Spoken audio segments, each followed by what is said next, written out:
Kaizer Chiefs were taking a different direction before they signed the three players. And now with the mix of these three players coming in, we're going to see a lot of changes. And we're going to discuss all of those changes from back to front. Is Nabi going to change one of his centre backs? Is Nabi going to change his system in midfield? And who is Nabi going to trust as his main forward? Those are the things that we'll talk about and more. Hello and welcome to Khosi Nation Fan TV. I am Pelo, I am your host, and this is where fans meet and talk about Kaizer Chiefs. Khosi Football Club. This is take number 3 because the audio is horrible right now, and you guys will tell me because you'll see the difference. I don't know what I'm saying. Anyways, let's start by talking about the fact that Kaizer Chiefs had problems, right? The main problems that Chiefs had, one, the centre-back pairing. People have been complaining about the fact that they don't seem to be understanding each other. Or do they? Okay, here's the thing. We've watched Dottley play with Miguel the entire season, and their communication does not look like it's that great. But we've also watched Ditlokwe play alongside Miguel, and all of a sudden, it looked slightly different. No, don't get me wrong. Ditlokwe is not as good as Dottley, but whenever Dottley has played, he's made some mistakes. Not all the time. Some games he's made some mistakes, but whenever Ditlokwe played so far this season, he's had a very clean game. Whether you play him as a left back, clean game. Left centre back, clean game.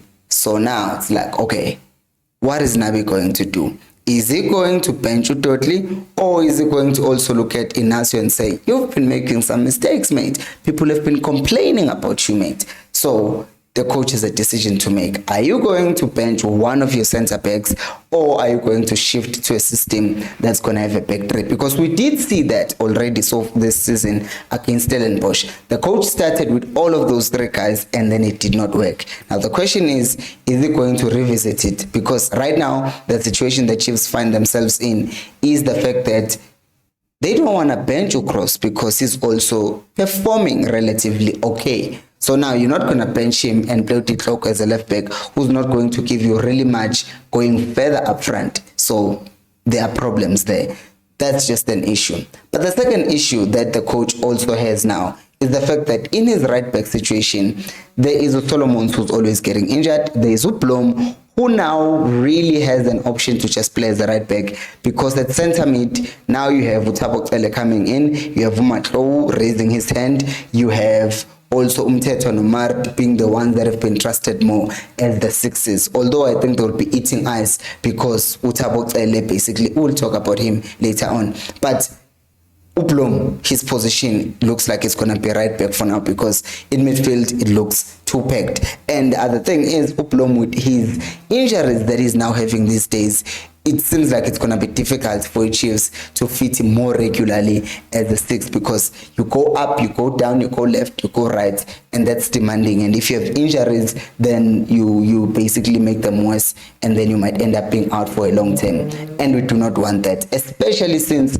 it looks like Frostler's contract will not be renewed, and we don't know whether Chiefs will go all out and sign Umatuludi, and what the situation will be with Umabuya come the end of the season. So those are the problems, but also interesting things for Nabi to think about, because with Uplom playing as a right back, you could always invert him into midfield to overload the midfield, because we see that he likes to do that. He even did that with Uplom. He's done that with Frostler. So it's a thing that they can do. Number 2, in midfield, well, really number 3, right? Number 3. Let's go back to left back before we go to 6. I did not write this on my notes, but I'm thinking about it right now. Even Ukros, he also has another competition that's not Ditlokwe, because if Mashiane pulls up his socks, he could also knock on that position. But I did not write it here, so let's not focus on that. Let's now talk about midfield. What has been the issue with Kaizer Chiefs in midfield? Well, Mart, Mthethwa, they win the ball, they lose the ball. But since we don't like Mart, I'm talking to you, yes, you. Since you don't like Mart, the focus is only when Mart loses the ball. It's not when Mthethwa loses the ball. Both of them do the same thing. They get the ball back and then they lose it. That is not great, especially for a 6. So now in recent games, we saw Nabi doing something to kind of help their weaknesses. What did he do? He would drop one of them, right?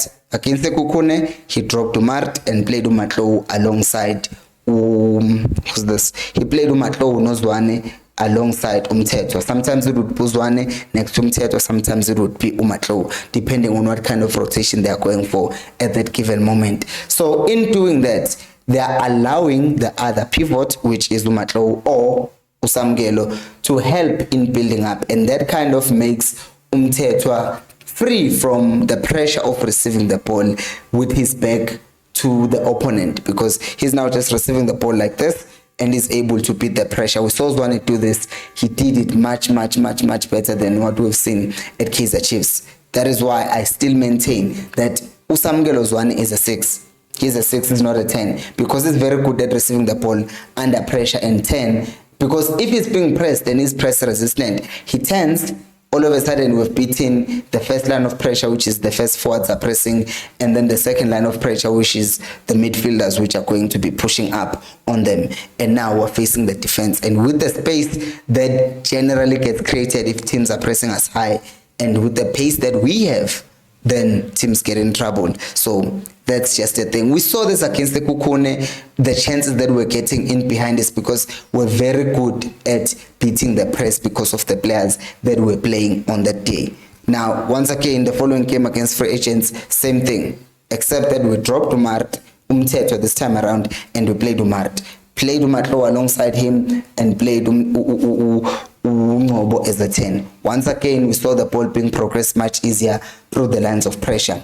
But now that means we have a passenger. And I'm saying this in the most respectful way I can come up with, because if you're going to have a 6 who's not going to help you in build up, but is there in build up to just add numbers, why is it not forming, like, let's make it a bit complicated? It's not complicated. So 6s, when they're like this, we call them just double pivots. But the moment they do this, they are staggered. So staggered, like stack, right? So they're staggered. So if they're like this, they're just a flat 6, and it's easy to press because you just push 2 people behind them. But if you do this, now you've opened them up, and you're basically forcing the opponent not to press you in a straight line of their own 2 players. One has to be here, one has to be here. And if you're creating that sort of angle, then one of the players, maybe Ngobo, can then drop into that space that you have created by making your midfield, rather than being flat but staggered, because now you are making and pushing them to one side, or even like this. So now you are making them stand in an angle, and if you do that, their line is no longer a straight 4 if they are pressing you in a 4-4-2, but it's now a 4 that is straight, but then it has like openings in midfield like this, so the space is in between, and you can now, if you play these quick 1-2s, beat that line of pressure easily. So that's where Tabokele comes in, because now he's not gonna need to just be there as, no, my job is to defend, but he's going to be a hybrid between, I can receive the ball with my back against the opponent and 10 and still progress the ball. And if he's playing with Matlo, but the more the merrier. If he's playing with Castillo, who's now going to know that, okay, I know Kyle has this under control. He's going to receive the ball, we're going to progress the ball. Let me make the run already into the box. Whether we play the ball wide or we play it centrally, then wide, then back in any case, we'll be getting more entries into the final third. Mind you, we've already been getting a lot of entries in the final third, which is what brings us to what are we going to do then when we get forward, because I think that that's also a very big area to watch, because if you look at Uranga started well his season, and then he started saying fans talk too much. That affected him greatly. But I think that he's trying to make amends, because after he scored that late equalizer against TS Galaxy, if I'm not mistaken, he went to the fans and celebrated with them. After he scored against TS Free Agents, he went to the fans, he celebrated with them. Guys, asixolele no Ranga, please. Can we forgive Uranga? Nami ngixolele manje, and I was angry. How uJesu wangixolela bakithi yini mina ngixolele Uranga wabantu. So I've forgiven him, and I want us to do that. Like, let's just take the mentality of Ranga sucks. Just put it on the side. Put that mentality aside and focus on supporting him. Because just this weekend, He's our only striker available, because I've not seen anything that says Duba will be available.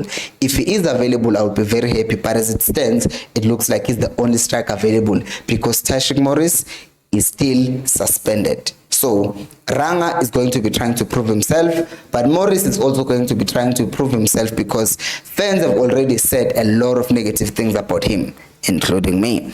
But he now has to prove to us that he's actually a player who was scouted and wanted by the coaches, and he can only do that by his performances. I think Chiefs can finish this season third, because there are a lot of tactical evolutions in the club, and the coaches have already said that they were still adapting, because they are all just coming from North Africa and coming to South Africa to try and take on a new challenge. But what do you guys see Chiefs finishing, and how do you see them take things from here onwards? Let me know down on the comment section below. Thank you so much for watching, and until next time, remember, equals